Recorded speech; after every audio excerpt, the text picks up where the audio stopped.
a throne of moss and slick green stone, King Bullfrog sat, the grandest ever known. With a crown of reeds and a belly of white, he ruled the pond from the dawn until night. But the king had a hunger for travel and fame, to find the great lake of legendary name. So he gathered a troop of the sturdiest folk, with shells on their backs and a musical croak.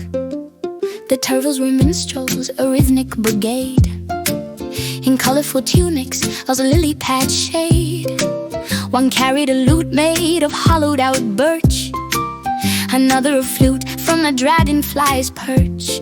But leader, a snapper with glasses of gold, had a cello of driftwood, ancient and old. They marched in a line with a slow, steady beat, with rhythm in shells and a thud in their feet. "Which way to the lake?" cried the king from his lead, as he hopped to a thicket of towering weed.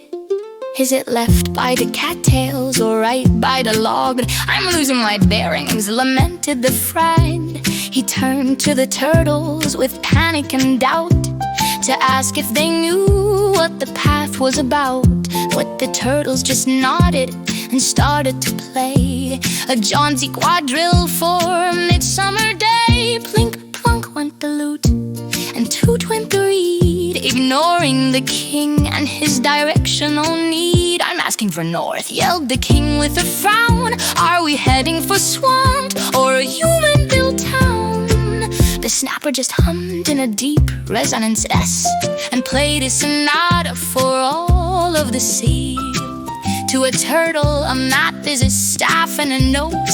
The only directions are those that they float. They wander through brambles and over a hill.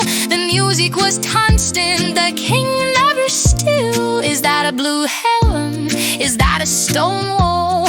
Does anyone know where we're going at all?" He stopped by a cricket and asked for the route, but the turtles broke out with the solo one flute. They didn't know left and they didn't know up. Their minds were as full as a lily leaf cup. The king hopped in circles, he hopped in a square. He waved his small arms in a fit of despair. "We've passed the same pebble at least 7 times. Your music is lovely, but look at our crimes. We're lost in the clover, we're lost in the fight." But the turtles responded with a rhythmic turn.